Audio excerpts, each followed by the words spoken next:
नमस्कार।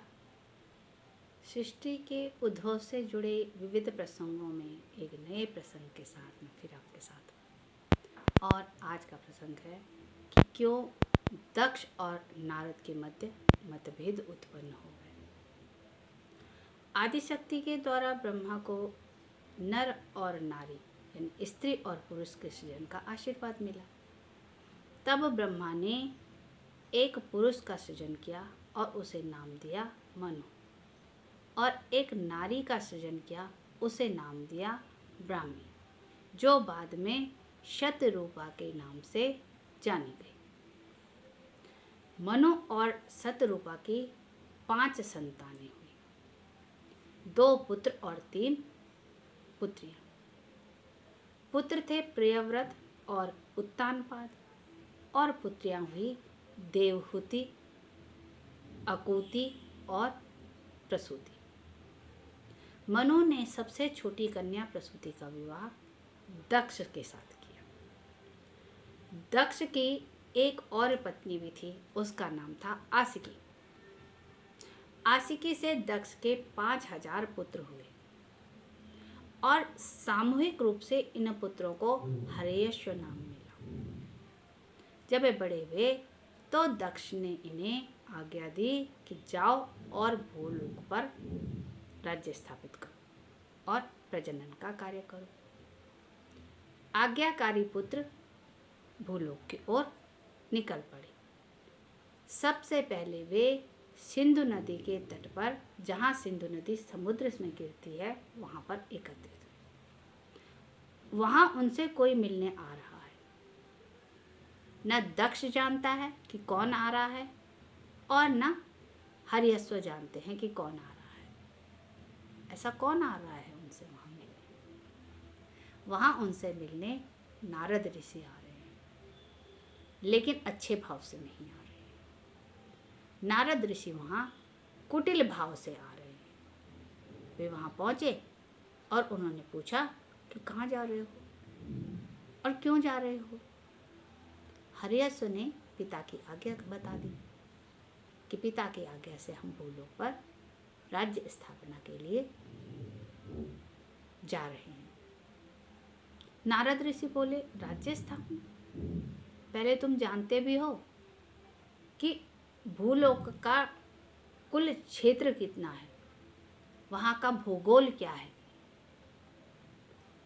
अब वो तो जानते नहीं थे, वो तो अभी आए ही थे। बोले, नहीं, हम तो नहीं जानते, निरुत्तर हो गए।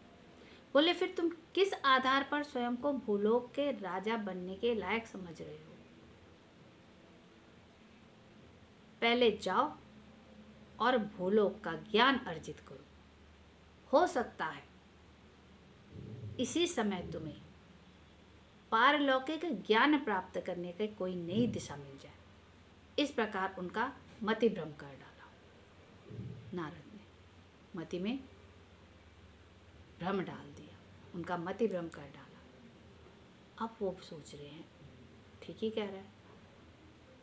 अब नारद चले गए और वो 5000 भी निकल पड़े। अब उनका पता ही नहीं चला वो कहाँ गए। दक्ष को पता चला तो क्रोध आया। अब दक्ष और आशिकी के 1000 पुत्र और उत्पन्न हुए। सामूहिक रूप से उन्हें सबलाश्व नाम मिला। फिर वही दक्ष ने उनको भी बोला कि जाओ और भूलोक पर राज्य स्थापना करो और प्रजनन करके जीवन आरंभ करो। वो भी जाने से पूर्व फिर वहीं सिंधु नदी के तट पर एकत्रित हुए, इधर उधर भ्रमण पे जाने से पूर्व, वहीं जहाँ सिंधु नदी समुद्र से मिल रही है।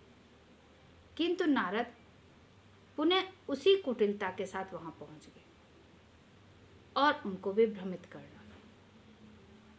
तो वो भी पृथ्वी पर राज्य स्थापित करने के बजाय और जीवन का संचार करने के बजाय, जीवन आरंभ करने के बजाय तितर बितर हो गए। अब तो दक्ष को क्रोध आ गया।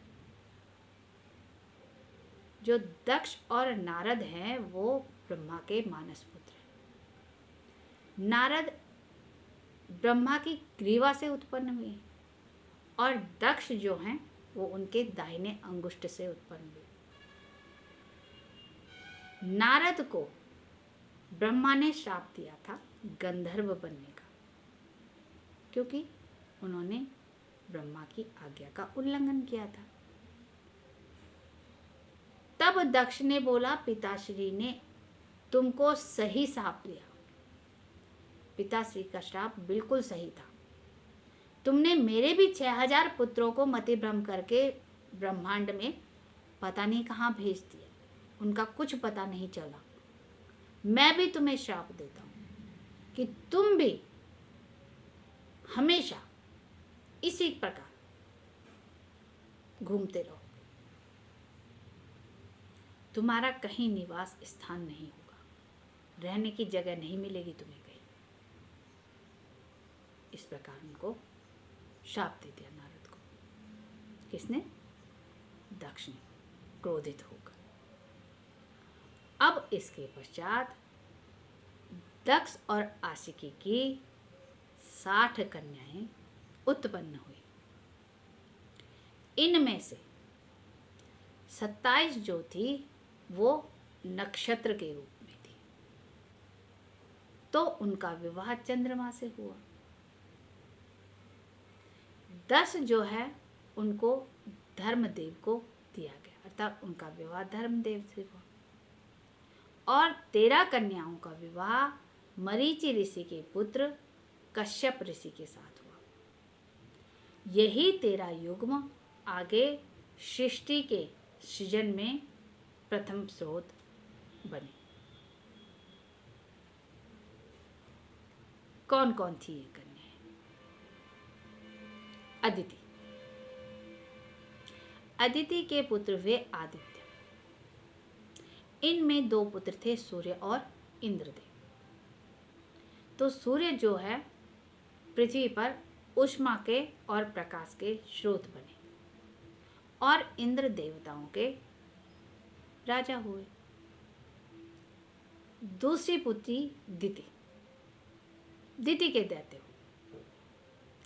और इसके 2 महाबली पुत्र कौन हुए? जय और विजय के शापित रूप हिरण्याक्ष और हिरण्यकश्यप। चतुर्सन ने जय विजय को वैकुंठ में श्राप दिया था कि तुम भूलोक पे जन्म लो। तो वही 2 है, जय और विजय। वैकुंठ के जो द्वारपाल हैं, प्रभु के द्वारपाल, वो हिरण्याक्ष और हिरण्यकश्यप के रूप में दिति के पुत्र हुए। उसके पश्चात दनु के हुए दानव, अरिष्टा से गंधर्व उत्पन्न हुए, मुनि से अप्सराएं उत्पन्न हुई, काष्ठा से यक्ष उत्पन्न हुए और कद्रु से नाग उत्पन्न हुए। इस प्रकार सृष्टि का सृजन आरंभ हो गया। क्योंकि ये 13 कन्याएं जिनसे सृष्टि की ये सारी विविध जातियां उत्पन्न हो रही हैं, वो दक्ष की पुत्रियां थी। तो दक्ष को प्रजापति नाम भी मिला, तब से दक्ष प्रजापति हुए। उसके पश्चात दक्ष की दूसरी पत्नी मनु और शत्रुपा की सबसे छोटी पुत्री प्रसूति, जो भगवती आदि शक्ति की आराधना करती है, उनकी भक्त है। उसके मन में क्या भाव उत्पन्न हुए? सोचती हैं कभी आदि शक्ति हमारे घर में पुत्री के रूप में जन्म ले। ये भाव उत्पन्न हो गया उसके मन में। आराधना करते करते, भगवती की आराधक हैं और आराधना करते करते मन में ये भाव उत्पन्न हो गए हैं कि कभी भगवती मेरी पुत्री के रूप में जन्म ले। बोला दक्ष से। दक्ष बोले, ऐसे कैसे संभव हो सकता है? जगदम्बा का हमारे घर आगमन कैसे संभव है? तो प्रसूति बोली, हम तपस्या करेंगे। दक्ष मान गए। एक लंबे समय की तपस्या के बाद जगदम्बा प्रकट हो गई खुश होकर के। आदिशक्ति प्रकट हो गई उनके आगे, बोली कहिए क्या चाहते हैं। दोनों ने हाथ जोड़े और कहा जगदम्बे, हमारी इच्छा है कि आप हमारे यहाँ पुत्री के रूप में जन्म लें। भगवती बोली तथास्तु, तुम्हारी तपस्या से प्रसन्न हूँ, तुम्हारे यहाँ पुत्री के रूप में जन्म लूंगी। किंतु चेतावनी भी दी थी। क्या चेतावनी दी? बोले सुनो, जिस दिन तुम्हारे घर में मेरा अपमान हो जाएगा, मेरी अवहेलना हो जाएगी, उस दिन मैं तुम्हें छोड़ करके चली जाऊंगी। दक्ष और प्रसूति ने तो हाथ ही जोड़े। नहीं भगवती, ऐसे कैसे हो सकता है? आपका अपमान हम कभी नहीं कर सकते। ठीक है, अब वही आदिशक्ति जगदम्बा दक्ष के घर में पुत्री के रूप में जन्म ले चुकी हैं। कौन है वो सती के रूप में जन्म ले रही हैं। आदिशक्ति सती के रूप में दक्ष के घर प्रकट हो गई। अब जब सती, क्योंकि वो तो शिव की शक्ति हैं, आदिशक्ति तो अर्धनारीश्वर स्वरूप है शिव का, जो उससे प्रकट हुई शक्ति है, तो वो तो शिव की शक्ति हैं। तो जब वो पहली बार बोली तो क्या बोली? शिव। उनके मुंह से पहला शब्द शिव निकला। तो इस प्रकार आदिशक्ति का दक्ष के घर में प्राकट्य हुआ। मैं फिर किसी नए प्रसंग के साथ आपके साथ जुड़ूंगी। आज के लिए इतना ही। तब तक के लिए पुनः वही प्रार्थना, बने रहे मेरे साथ। और आप लोगों की शक्ति ही मेरी शक्ति है, आपका प्रेम ही मेरी ऊर्जा है। आप ही से मुझे प्रेरणा मिलती है। मैं एक नए प्रसंग के साथ फिर आपसे जुड़ूंगी। तब तक के लिए नमस्कार।